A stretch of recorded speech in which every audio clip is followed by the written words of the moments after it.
Blog Talk Radio.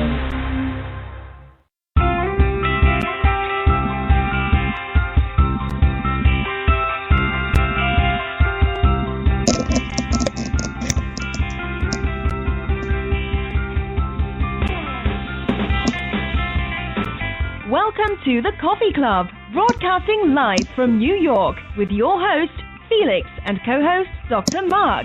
So let's have a cup of coffee and enjoy the show.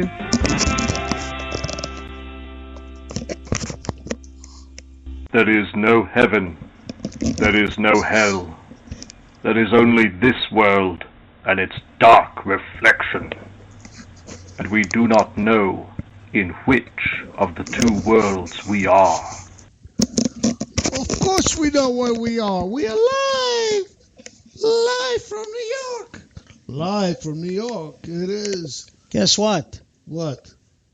I don't have my old headset. I can't control... Wait a second, maybe I can. Of course you have. Give me a minute, folks. You have the same headset as before. You got your sound all the way up. No wonder why. It was deafening. Hello, folks. This is Dr. Mark. Let's see if we're hearing you, Dr. Mark. Yeah, unfortunately we are. That's a good thing. This is the doc, or that's the doc. He's the doc, or Dr. Mark. I'm Felix, or the rebellious Rev. Don't mind Felix. He's got love on his mind. Oh, what can I do? Anyway, what a week, folks. That was the week that was. You remember the movie It's a Mad, Mad, Mad, Mad World? Well, things are really crazy out there this week. Well, shouldn't we mention first our phone number? Because there's so many things that went on. Maybe somebody wants to actually talk it. Okay, our number. Talking it to us. And our number all across the world is 646-595-3275. Call anytime. Yes, or our chat rooms are opening up now. We have our chat room in Spreaker open, and we even have a video going, so you could actually see us. You do? Well, no, but they don't know that.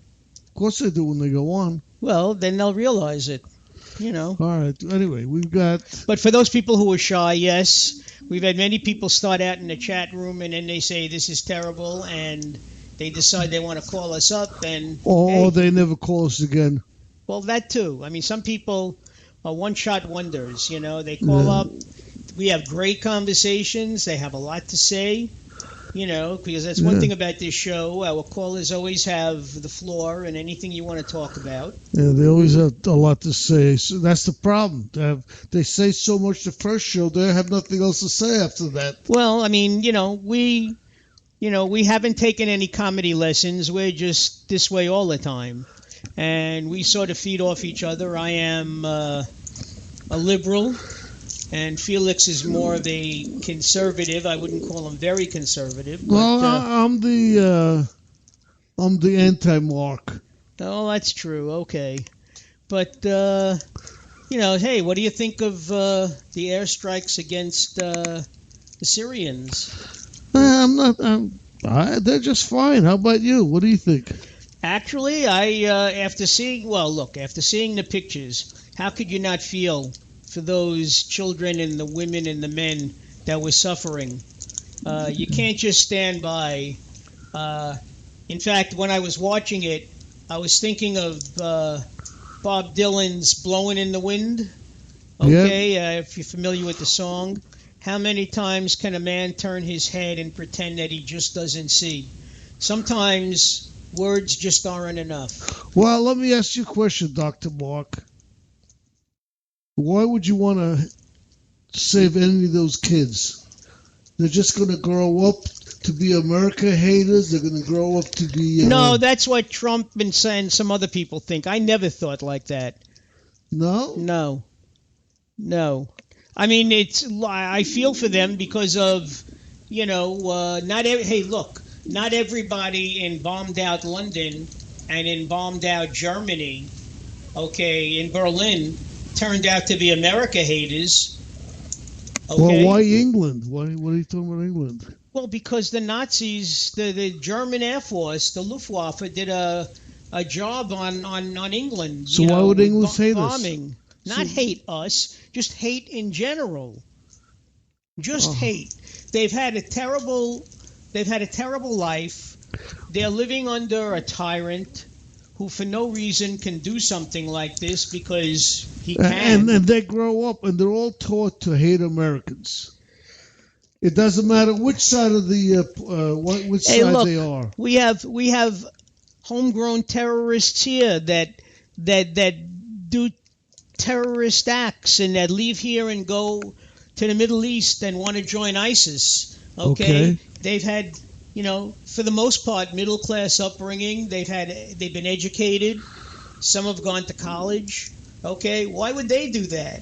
We unfortunately have not been able to get into the head of a terrorist and find out why they do what they do. Because they're taught it from a child to hate. I'm talking about now Americans. You said the Syrians. Yeah. They're not all taught that way. I'm not, obviously not. There's probably one or two that are okay. I'll send them to you. Yeah. No, but seriously. Like there's the one or two good Mexicans, And according to Trump, there are none. Yeah, the good ones are the ones that want to build a wall.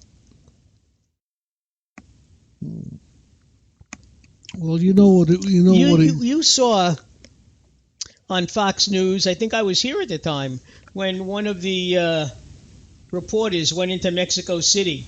This was just after Trump met with President Nieto Peña. Mm-hmm. And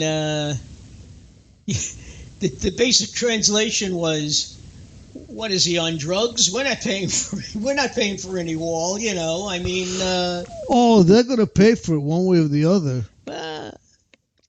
The sad thing is, meanwhile, it's coming out of the Americans' budget, which means us, in the form of taxes. And even if we get the money back, who knows how he's going to spend it? Talk about taxes. Did you happen to see last week when Trump turned his first quarter salary over to the Parks Department? A representative from the Parks Department, which is a government agency. Why would he Parks Department? Yeah. What is to beautify the parks across, like Glacier National Park and Yellowstone and places like that. Well, he wants to put money into beautify it? Well, that's where he gave the check to. But does he think that we're fools? He has already cashed those checks. What? I don't know what you're talking about. You said he gave money to the Parks Department. He gave a $77,000 plus check to the Department of National Parks and Monuments. Okay. All right. That's a tax deduction. Of course it is. Well, he said he wasn't taking any salary. He's not. He's double dipping. He's taking his salary and he's not taking a salary. He already did for the first quarter. It came out to net of $77,000, which he's turning over to the Parks and Recreation. So how's he double dipping? The program on TV with Amy Poehler, Parks and Recreation. Recreation. So how is he double dipping? He just gave up $77,000 because then he's going to turn around and claim those donations on his income tax. It's a tax deduction. Of course, why not? You're not seeing it. I guess I'm the only one. Anyway. You're not making any sense. Sure I am. Anytime you make a deduction, you write it off. Every American does it. Right. Okay. Buffett, who does all but these great things, he said he wasn't going to take any salary. Period. End of story. He didn't. He did. But he's not allowed to not take it. That's in the Constitution. He is. In the Constitution. He's on the books for $1 a year. The Kennedys never took any money. So how does he get $77,000 if he's on the salary for $1 a year? Because he took the salary. That's what they showed a couple of weeks before then. You're confused because I must be. I'm friends with you. exactly. All right, that settles that argument. But anyway, We both agree. What? We both agree on it. Isn't that amazing? Wait a second. I just put myself down. I disagree with you. Whatever you said.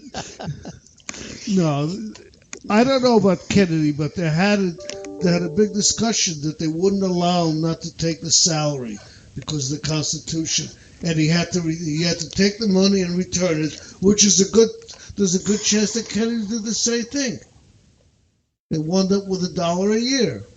I know the two Kennedys. I know the three Kennedys didn't take us. Didn't take. In fact, Joseph Kennedy III, who's a congressman from Massachusetts, he's the great nephew of John Kennedy. Mm-hmm. Okay, he also takes no salary. It doesn't. When if you give all your money back, you're not taking a salary.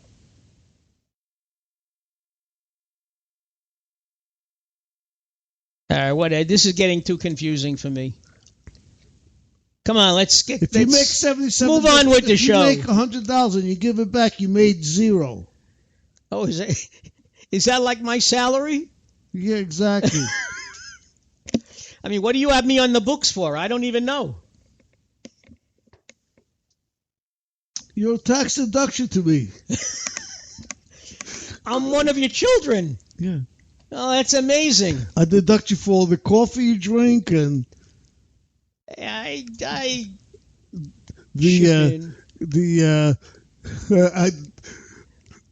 the expenses we have here from this high quality equipment.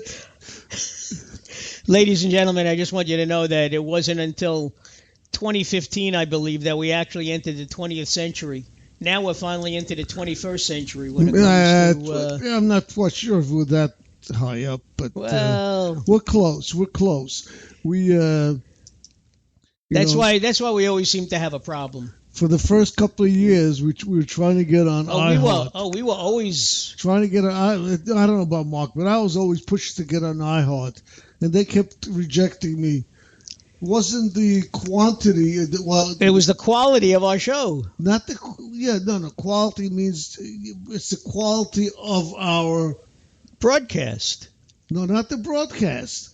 That would mean we had a lousy broadcast. That wasn't the problem. It was the quality of our quality. We had poor quality. How would you say it? Well, they said we couldn't play music. That was one thing. No, but also we had poor audio quality. That's what they meant. Our shows... Well, that's the quality, yeah. But also, quality could also mean the quality, the way we do a show, the way we They couldn't hear us. That was the problem. We were unintelligible. That's what it was. I mean, ladies and gentlemen, you should have seen. We had like little kitty hand mics. Okay, we had a little stand that you had to talk into. We really came a long way. And we had a couple of cans as backup. Yeah, we had canned laughter, every now and then. Yeah. But I tell you, a lot of times we were so bad you didn't even need the canned laughter. Anybody would have laughed. You laughed at us, not with us. Well, that's what I'm saying. But seriously, there is no seriously here. I mean, just think, in a week when Neil Gorsuch should have been the headline as the newest justice on the Supreme Court, the voting and the fact that the Congress went nuclear and they changed the law so that now any appointments can be 51 votes or better. You no longer need 60 votes. Whoever is in control of the Senate can get anything done that they want. Well, the problem is, who started this whole trend? Who made it a law? Well, that was Harry Reid, and it was a mistake when he did it. Yeah. But let me tell you, it still doesn't change the fact that they really didn't give Merrick Garland an up or... They didn't give him a chance. They didn't give him an up or down vote. I don't disagree with you at all. You're right. And the Democrats, unfortunately, are going tit for tat now. And that's what they say. They constantly keep talking about Merrick Garland.